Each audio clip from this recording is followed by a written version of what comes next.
Hi, it's Alaska Granny. One of the strategies for food storage and having our prepper pantry full of food that we can use in an emergency, one of the strategies is to have buckets of food that are put away. You can purchase emergency bucket meal kits that are already put together from several different manufacturers. They don't seem that enticing to me. They seem to be the run-of-the-mill packaged foods that you could pretty much pick up in the grocery store anyway. They're just packaged to last a few years longer. They usually come in a bucket, they're sealed up and can last for several years. You just need to add water, heat them up, and you have something to eat. But many of them are actually pretty expensive, especially if you look at what's in them. They seem to be the common everyday foods that are maybe just packaged to last a little longer. So one of the strategies that I like to do for my own life is to prepare my own meal buckets. They can be everything from just a bucket of beans, a bucket of rice. You can put them together with fancier meals like a camping type of an entree like from Mountain House, but those have gotten to be very expensive and they're generally just one serving of food. So today I'm going to put together a meal bucket and I'm basing it around packages of the Bear Creek soup mix. I featured these on my channel before. I even made a video about ways you can jazz these up and make them better, and I'm going to put them together into a meal bucket today. My DIY emergency meal kit is going to be cheap, easy, and filling. So let's go over what I'm going to put in it, and I'll explain to you the calorie count, the protein amounts, and the amount of water that you will need if you're going to pack this away so that you can prepare these foods. Anytime you put away something like these dried foods, you need to figure in account for the amount of water that you're going to need.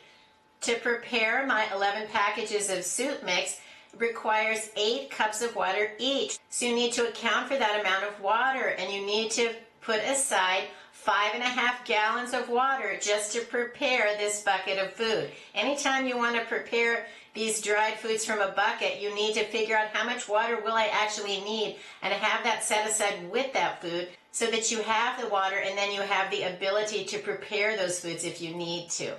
Another thing that's nice about your DIY emergency meal kit is the Bear Creek foods are normal foods that you might eat anyway, so then you can rotate through these foods and you never have to wonder, is it still any good? Will I even enjoy it?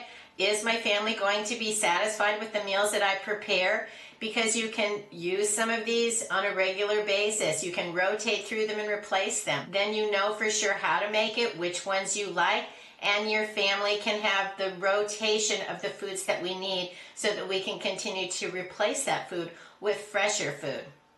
So let me begin by telling you the 11 packages of soup mixes that I bought. I've tried a lot of them. Some of them I like more than others, and that's how I decided which varieties to get. So I have 2 of the creamy potato. I have 2 of the vegetable beef. I have 2 of the minestrone. I have 2 of the cheddar potato.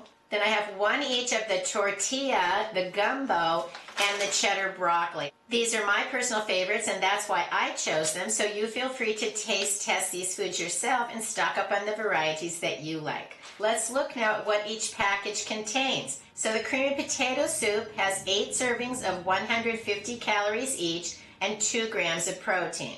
The vegetable beef has 8 servings at 110 calories each and 4 grams of protein. The minestrone has 8 servings at 110 calories each, 4 protein. The cheddar potato has 8 servings at 170 calories each and 2 grams of protein. The tortilla soup has 8 servings at 100 calories each, 3 grams of protein per serving. The gumbo has 8 servings at 120 calories each and 2 grams of protein. And the cheddar broccoli has 8 servings of 170 calories each and 2 grams of protein. So the ones with the highest calorie count are the ones that have the cheesy ingredients, the cheesy potato and the cheesy broccoli. So take that into account if you want to make sure that you're getting plenty of calories. So my 11 packages of soup contain 88 servings, 81,840 calories, and 1,672 grams of protein. And protein is something you really want to make sure that your body is getting enough. So whether you're planning these as one big meal for a family or individual meals for yourself, you should try to plan each day to have approximately 2,000 calories in your emergency prepper pantry food stockpile. So depending on how many people you intend to serve is going to be how many days this food would last. So I did a bit of research. How much did the Bear Creek soups cost at different merchants? So at the time I looked it up, on Amazon, they're $3.82 each, or $42.02 for the 11 packages. At like a Kroger store or Fry's or Fred Meyer's or something like that, they were $4.29 or $47.19 for the entire 11 pouches of soup.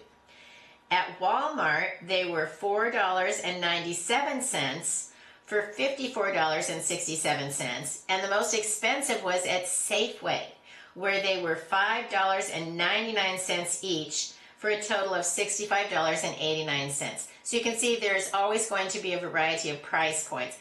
I know I personally was able to buy them a few years ago for $3 and maybe 65 cents, and I bought them last summer in Alaska. They were $4.77. So the price varies according to your location and which store that you're shopping at. And of course, things go on sale occasionally. But, you know, you just have to sort of figure out what is your prepping budget, what things do you want to get, and then how can you fill in your gaps according to your budget. You never want to go over your budget that you're going into debt. Don't ever go into debt for prepping. You can do it a little at a time, baby steps, and pretty soon you'll have a lot of food put aside. So don't go into debt for anything like this. You cause more problems, more anxiety, and actual emergencies for your family if you go into debt. So try to pay off any debts that you have and then stay within your budget or even spend below how much you make so that you still have some cash set aside. So now I can get a big old bucket, I can load these soups in, put on the lid, and I can have them set aside in a grab-and-go container. And I could fit more in here if I wanted to, but this is just an example of you can get a bucket. This one is pretty huge. Sometimes you can go to the grocery store in the bakery department and you can get a smaller one. Another container that I have used for these before is, I think it's supposed to be for pet food or something, or bird seed. And so I fill these up because it has a rubber gasket, so it's a pretty tight fitting lid.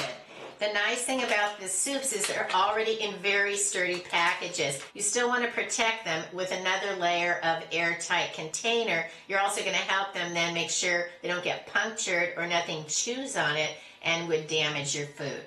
When you're choosing your soup mixes, try to look at the dates on them, that the dates are as close together as possible. You don't want them to be expiring several years different, because that can make a difference in how long your bucket can last. I've set these aside in a bucket, and I've had them for, I think, 5 years past the date on them, and they were still perfectly fine and good to eat.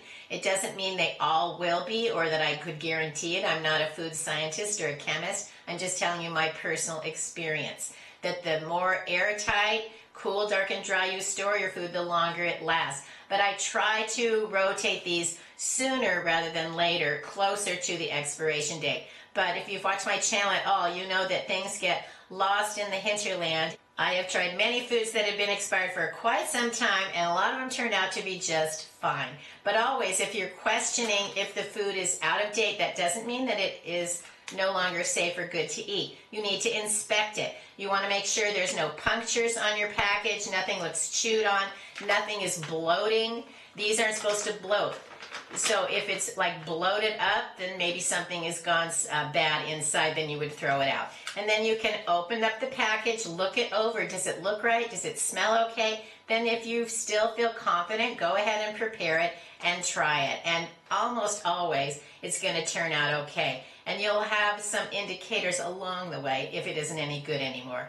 If you're ever in doubt, throw it out. It's not worth getting sick over a few dollars of spoiled food. You want to preserve your health overall. That's one of the whole reasons of prepping, is to preserve your quality of life at the best it can be.